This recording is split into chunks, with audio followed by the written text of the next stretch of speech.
In the opulent glow of a Savannah, Georgia mansion, where chandeliers cast golden light and the clink of champagne glasses punctuates the air, Marta Grey moves unseen. A 32-year-old cleaning woman with calloused hands and a faded dress, scrubbing floors amid the swirl of the city's elite.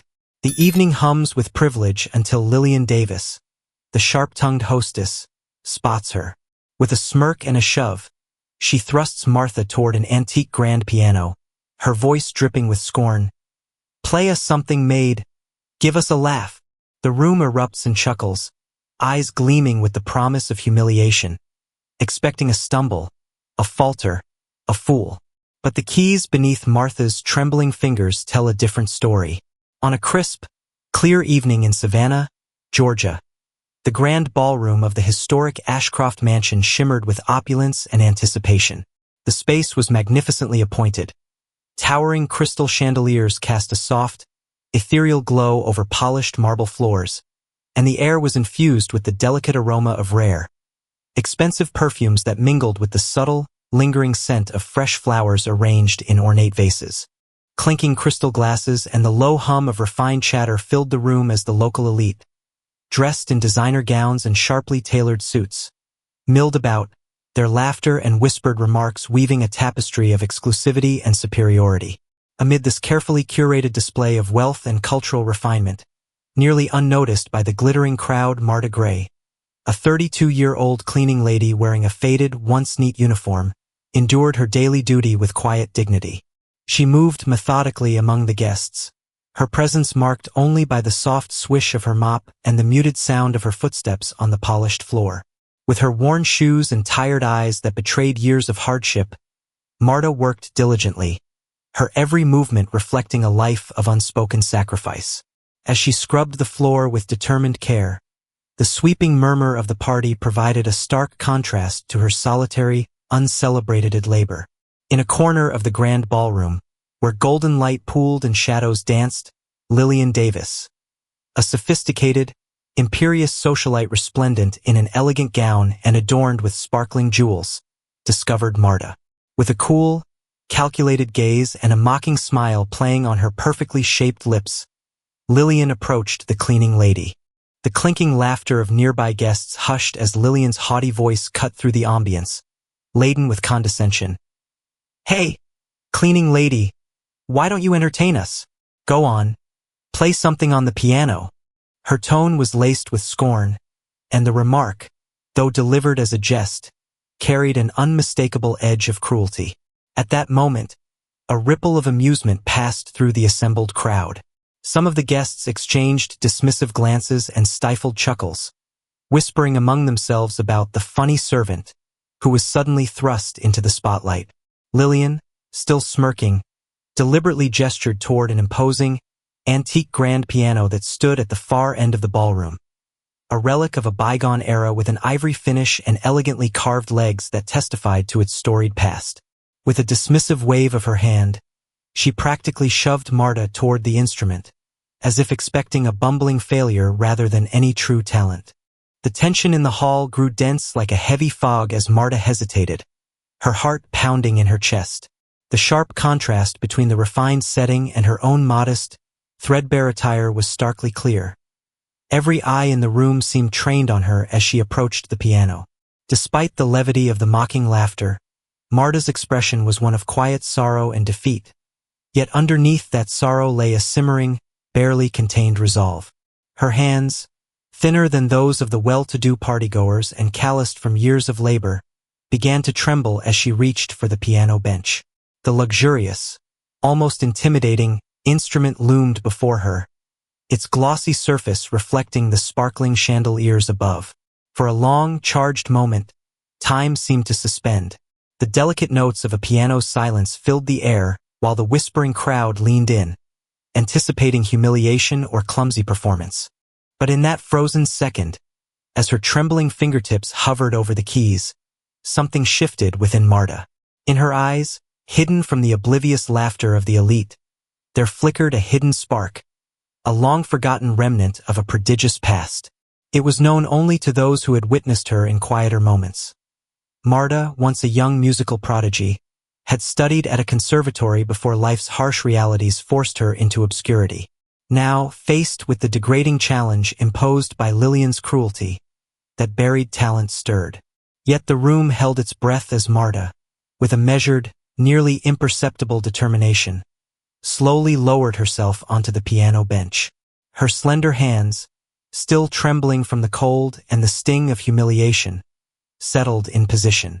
In that moment, as the murmurs of guests hushed and the clink of crystal glasses receded into a distant echo, an electrifying tension filled the space. A promise that the outcome would be far from the expected failure that those haughty socialites had envisioned. After a long, breathless moment of hesitation, Marta slowly lowered herself onto the antique piano bench. Her hands, once trembling with fear and cold, fluttered uncertainly over the glossy, ivory keys. For a beat, nothing happened, and the opulent ballroom held its breath. The only sounds the distant murmur of the party and the soft creak of polished wood. Then, as if summoned by a deep, unspoken memory, Marta's fingers pressed down and released a delicate, soul-stirring note.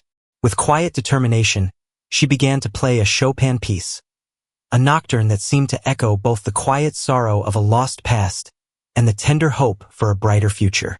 The familiar, melancholic strains of Chopin filled the grand hall, each note resonating against the opulent backdrop of flickering chandeliers and majestic columns. At first, the rhythm was slow and hesitant, as if Marta herself was rediscovering a part of her long-forgotten identity. Her eyes closed momentarily, and for an instant, the harsh reality of her daily hardship faded away, replaced by memories of a youthful passion for music. She had once been a prodigy, a child whose fingers danced over piano keys with a brilliance that promised a luminous future. But life had forced her to hide that talent beneath the weight of survival.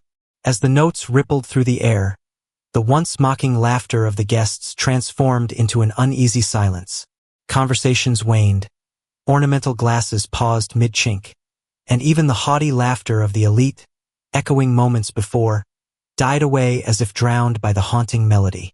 The atmosphere in the ballroom shifted palpably, from one of condescension to one of reverent astonishment.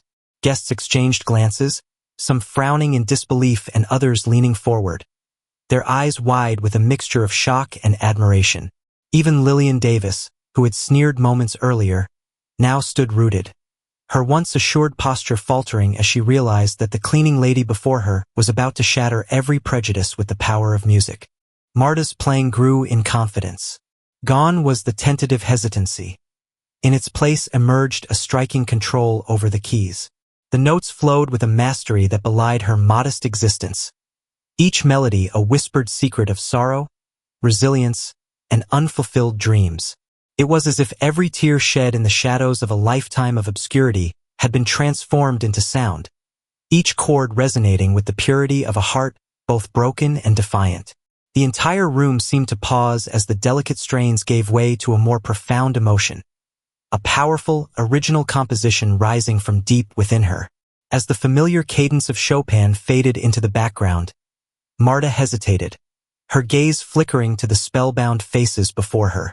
The notes of her own composition began to unfurl from her fingertips, starting softly, a gentle, hesitant melody that carried the weight of untold hardships and unspoken hope. The transition was breathtaking. Where Chopin's nocturne had evoked the melancholic beauty of a moonlit night, her new melody burst forth like the first rays of dawn after a long, frigid winter. The music swelled, a raw, emotional outpouring that seemed at once both fragile and fiercely resilient. It soared, capturing the pain of rejection, the bitterness of past humiliations, and the quiet determination to rise above all that. Among the audience, murmurs of astonishment turned into awed silence. Some guests' eyes glistened with unshed tears. Others simply stared, entranced by the surprising brilliance emanating from this woman they had so carelessly dismissed. In that moment, the grand piano became a sacred instrument of transformation. The rich timbre of each chord and the resonant echo of the final note coalesced into a testament. Art, born from adversity, could change perspectives and, indeed, transform lives. Marta's hands, now steadier, moved with an almost ethereal grace as her own composition built to a gentle climax. The final chord, sustained, lingering, and imbued with raw vulnerability, hung in the cool air of the ballroom, a punctuation at the end of a journey from humiliation toward reclamation. The atmosphere was electric with a mix of renewed hope and solemn wonder. For a moment, every person present, from the disbelieving elite to the once mocking lips of the onlookers, was united in silent reverence. It was as if the music had spoken universal truths that transcended social boundaries and healed old wounds. In the wake of the stirring crescendo from her original composition, the atmosphere in the ballroom, once filled with mocking laughter, transformed into a weighted silence. For a moment, all eyes remained fixed on Marta as the final echo of her own melody lingered in the air. Then, as if unwilling to allow the transformation to continue unchallenged, Lilian Davis stepped forward from her circle of elite companions. With a scornful glint in her eyes and her lips curled into a dismissive sneer, Lilian attempted to interrupt the mesmerizing flow of music. "Enough of this performance," Lilian demanded, her voice slicing through the spellbound silence like a sharp knife. "This is not the time for sentimental displays. You belong in the kitchen, not behind the piano." Her tone dripped with derision as she waved an imperious hand in front of Marta's face, trying to shatter the fragile breakthrough that had just been achieved. The guests, whose sentiments had begun to shift toward awe and admiration, now exchanged hurried whispers of disapproval at Lilian's brazen interference. For a split second, Marta's eyes flickered with uncertainty, her earlier surge of empowerment momentarily shaken by the blatant disrespect. The fallen notes of her composition softened into an uncertain pause, as if the piano hesitated to answer the command of scorn. However, the beauty of her performance and the raw emotion flowing through her still held her in place. With a quiet, resolute steadiness emerging from deep within, Marta did not let Lilian's interruption break her rhythm entirely. Instead, she held her gaze fixed on the rapt faces of some in the audience, channeling her inner strength as each key resounded with the echoes of her life's hidden brilliance. Amid the tension, an unexpected voice rose above the murmurs, a low, appreciative tone coming from the back of the room. Eric Lund, a well-regarded local music producer known for his discerning ear and passionate commitment to recognizing true talent, leaned forward, his eyes locked on Marta. There was an unmistakable awe in his expression, and as Lilian continued her futile tirade, Eric's interest only deepened. His gaze crunched over every detail, the trembling of Marta's delicate hands that had metamorphosed into expressions of quiet mastery, the subtle quiver of her voice that hinted at a lifetime of pent-up emotion transformed into art, and the palpable transformation of the audience from derision to stunned admiration. "Please," Eric murmured almost under his breath, a gentle yet fervent plea that carried through the charged space. "Let her finish." His words, spoken with genuine admiration and almost pleading urgency, began to draw the attention of several onlookers who had previously remained loyal to Lilian's theatrics. In that moment, a visible ripple of discomfort passed through Lilian's carefully composed facade.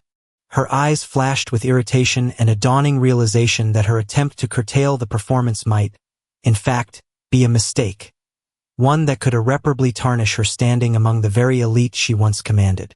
As Eric leaned further forward, his smartphone already held at the ready to capture every moment, he locked eyes with several influential guests. A hushed excitement began to ripple through the crowd, the murmur of approval slowly overpowering Lilian's haughty laughter. Eric's intensity was palpable. His posture shifted from mere interest to unmistakable resolve as he cleared his throat. "I think we're witnessing something extraordinary, something that cannot be ignored," he said, his voice imbued with the promise of revelation and opportunity. The energy in the room reached a fevered pitch now. The guests, whose earlier light-hearted mockery was now replaced with genuine curiosity, shifted their attention towards Eric as if he were the herald of a profound new era of artistic truth. Even the sound of the chandelier's soft tinkling appeared to merge with the undercurrent of hushed anticipation. As Eric prepared to speak again, his face a study in focused passion, It was clear that he was on the verge of making an announcement that might change the fate of Marta forever. And in that moment, as the delicate notes of the piano settled into a lingering silence and all eyes converged upon Eric, the next chapter in this tumultuous story was poised at the brink. Electrifying, suspenseful, and brimming with the promise of irreversible change. As the final echoes of Marta's stirring composition slowly faded, the room held its breath in a spell of suspended awe. The once mocking chatter of the elite now lay hushed in the grandeur of the ballroom, where the glimmer of crystal chandeliers mixed with the soft glow of vintage wall sconces to create an almost otherworldly atmosphere. In that fragile silence, a single figure stepped forward from the back of the room, Eric Lund, a renowned local music producer known for his discerning ear and sincere passion for true talent. Eric's presence was immediately magnetic. Dressed in a sharp blazer with a subtle gold pin at his lapel, his warm eyes and earnest smile conveyed both respect and excitement. He moved gracefully among the hushed clusters of guests whose earlier amusement had turned into rapt attention. With the quiet authority of a man used to making decisive calls, Eric reached the front of the room, nearing where Marta remained seated at the grand piano, her slender hands still lingering on the keys as if reluctant to break the spell they had just cast. "Ladies and gentlemen," Eric began, his voice resonating with genuine passion and gravitas. "What we have just witnessed is not just a performance, it is a revelation." His words, polite yet insistent, rippled through the silence. Marta Grey, a woman many have dismissed, has not only reclaimed a part of her forgotten past, but has also shared with us a glimpse of the genius she harbored all these years. The guests, their faces a mix of disbelief and admiration, began to murmur in approving tones. In that charged moment, Eric stepped closer to Marta, his eyes never leaving her face. "I have been scouting for exceptional talent for years," he continued, his tone a mix of excitement and conviction. "And I can tell without a shadow of a doubt that what I've seen today is a rare and extraordinary gift." Drawing a sleek portfolio from his inner jacket pocket, Eric produced a set of professionally printed documents, details of a contract proposal for recording an album. He looked directly at Marta with an intensity that belied the gentleness in his words. "Marta, I would like to offer you a contract. I see in you not just a survivor, but an artist whose voice deserves to be heard by the world. Let's bring your music to life, to the people, and let your story be one of triumph and transformation." A collective murmur of excitement surged through the room. Guests, previously cocooned in layers of elitist decorum, now erupted in spontaneous applause and cheers that filled the lavish space. The sound of clapping hands mingled with delighted exclamations, as cameras from the press pressed in to capture every moment of this remarkable turn. The energy in the room crackled with anticipation and hope, a dramatic reversal of the earlier tone of condescension. At the center of the applause, Marta's eyes widened in disbelief. The trembling that had once betrayed her sorrow and fear was now replaced by the shimmer of empowered pride. With a small, tentative smile emerging from beneath the residue of tears, she slowly nodded, uncertain at first but gradually emboldened by the outpouring of genuine support. Her heart, once weighted by a lifetime of hardship and humiliation, now beat with the inspiring promise of a bright new future through the language of music. Meanwhile, standing a few steps away at the entrance of this transformative moment was Lilian Davis. Her once haughty gaze, fixed on Marta in expectation of another clumsy performance, now faltered in shock and disbelief. The hush that had become the anthem of the courtroom echoed with the sound of applause directed at Marta instead of scorn directed at her. Lilian's perfectly styled hair and flawlessly arranged attire seemed suddenly out of place in the face of genuine talent and heartfelt authenticity. A bead of perspiration trickled down her temple as her authoritative stance buckled under the weight of the public's shifting sentiment.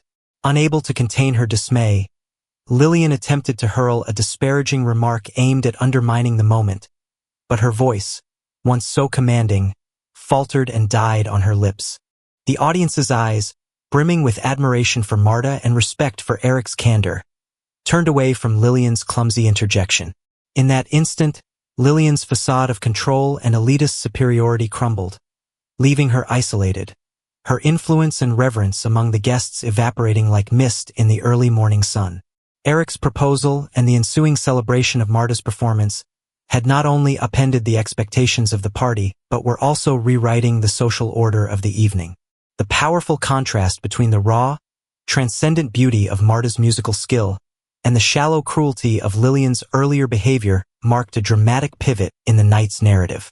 Guests took out their phones to record this historic, transformative act, and whispers of admiration flew like wildfire through the opulent hall. As the applause subsided, Eric stepped forward once more, gently placing the contract folder into Marta's trembling hands. "This is your future," he said softly, with an intensity that spoke to both opportunity and respect. "I promise you, talent like yours should never be hidden." Marta, overwhelmed yet emboldened by the moment, embraced the possibility of a new beginning gifted by her own rediscovered genius. In that pivotal instant, the grandeur of the mansion was lit, not by the shimmer of chandeliers or the sparkle of designer jewels, but by the genuine radiance of talent and the promise of redemption. And as the guests' adoration reached a fevered pitch, Lilian Davis stood in the background, her eyes downcast in a silent acknowledgement of defeat. A final, humbling moment that contrasted sharply with her earlier derision. In the days following that transformative night, the echoes of applause and whispered promises still lingered in the grand ballroom. The contract Eric Lund had offered lay before Marta Grey like a tangible symbol of a future she had long only dared to imagine. With trembling fingers resting on the smooth surface of the paperwork, Marta sat in a quiet corner away from the remnants of the evening's revelry. The memory of each note she had played, first the tender strains of Chopin, then her own raw, heartfelt composition, fueled a burgeoning determination within her. That night, as the elite scorn dissolved into stunned admiration, Marta's life was irrevocably altered. Over the next few weeks, Eric Lund became her mentor and guide. He arranged for her to visit a renowned recording studio nestled in a historic building in downtown Savannah, where the atmosphere was as sophisticated as it was welcoming. The studio's interior boasted plush, sound-absorbing panels in deep, calming blues and smoky grays, with vintage microphones gleaming under soft, warm lights. A haven for undiscovered talent. As Marta stepped into the studio for the first time, her heart pounded with equal parts excitement and uncertainty.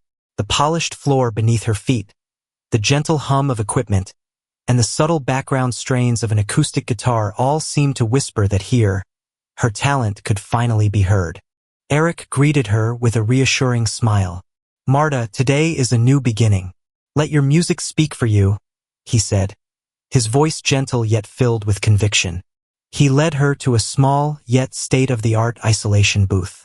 Inside, warmly lit and smelled faintly of fresh lemon and cedar, Marta sat before a grand piano, a modern replica of the one she had once been forced to play in that grand ballroom. The weight of past humiliation wavered against the promise of redemption as she took a deep, steadying breath. As the engineer adjusted the microphone and soundboard, Marta hesitated for only a moment before her fingers found a familiar rhythm on the keys. This time, however, the notes that emerged were imbued with the memory of her journey. The long nights spent dreaming in secret, the bitter sting of ridicule, and the fierce, unyielding hope that had carried her through. Her rendition of Chopin's Nocturne, rendered with both exquisite precision and raw, personal emotion, filled the booth with a serene yet powerful sound. Every chord was a declaration. She would no longer be dismissed as nothing more than a mere cleaning woman. After mastering Chopin's work once more, she shifted into her own composition, a piece that swelled with the bittersweet cadence of struggle and triumph. The melody soared, weaving through minor chords and resonant harmonies that captured not only her pain but her vision of hope. Tears welled in Marta's eyes as she played, but they glistened not with despair, but with the fierce pride of reclaiming her legacy. Outside the booth, Eric's careful nods, the approving looks from the studio's producer, and the quiet smiles of a few sent-in recordings assured her that something extraordinary was in the making. Later that day, after numerous takes and adjustments, the studio session culminated in a final master recording. The room was silent as the playback filled the air with the brilliance of Marta's performance. a transcendent blend of classical mastery and personal innovation. The producer leaned over and whispered, "This is genius. You have something truly rare, Marta." Her heart swelled at the compliment, a testament to years of hidden struggle that had finally blossomed into undeniable talent. News of the recording soon began to spread throughout Savannah. Within days, local radio stations picked up on the story of the cleaning lady prodigy, and social media buzzed with clips from her master take. Eric orchestrated interviews, and soon, Marta found herself in a swirl of re-emerging recognition. Yet, amidst the excitement and newfound acclaim, Marta remained humble and introspective. In quiet moments away from the bright flashes of cameras, she reflected on the irony of her journey. From the dim, mocking glances of a high-society ballroom to a recording contract that promised the world would soon know her true worth. As the final session wrapped up and the contract was signed, Marta hugged Eric tightly, whispering a heartfelt, "Thank you. I never thought this day would come." Outside the studio, as the sun dipped behind the Savannah skyline and painted the historic streets in hues of gold and purple, Marta stepped onto the pavement with a newfound resolve. She was on the brink of an entirely new life, a life where the once bitter taste of humiliation would be replaced by the sweet promise of success. And though the journey ahead remained uncertain, every note she played had reaffirmed one truth: that talent, nurtured in the shadows of adversity, could finally rise to reclaim its rightful place in the light. In the months that followed the groundbreaking evening, Marta Grey's life transformed in ways she could scarcely have imagined. The recording of her breathtaking performance, captured during that fateful night at the Ashcroft mansion, spread like wildfire through Savannah.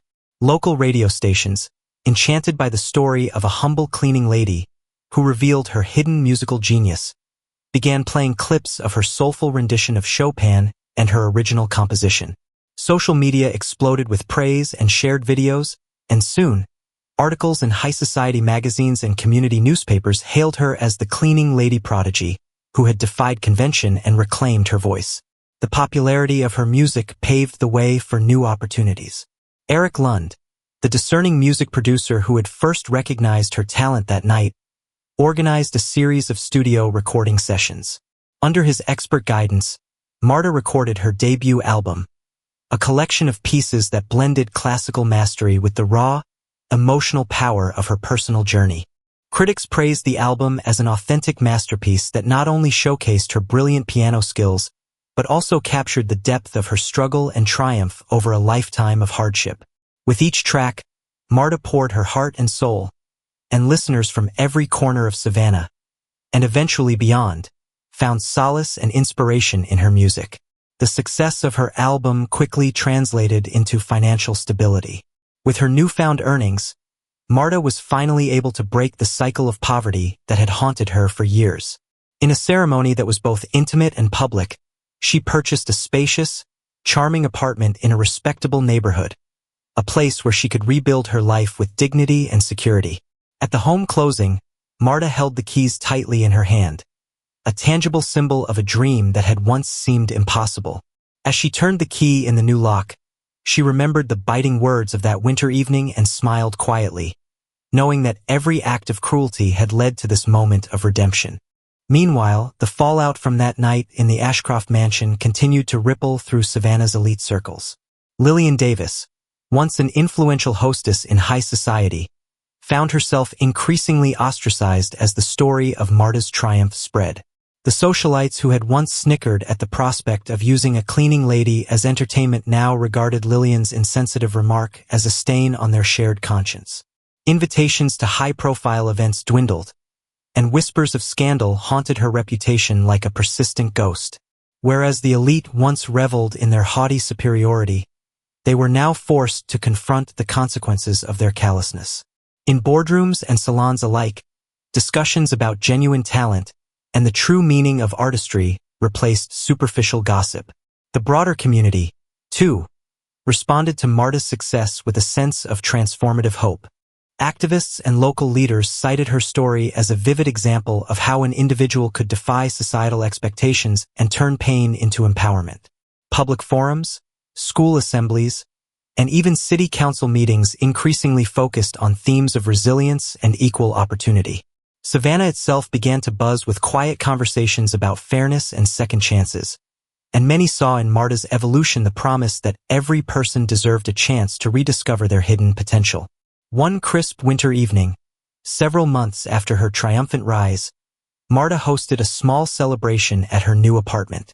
Friends, family, and even a few former colleagues from the Ashcroft mansion gathered to toast her journey.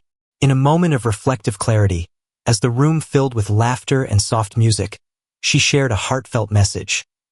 Sometimes, when you help someone selflessly even when they are down, that kindness has a way of coming back to you in ways you could never imagine.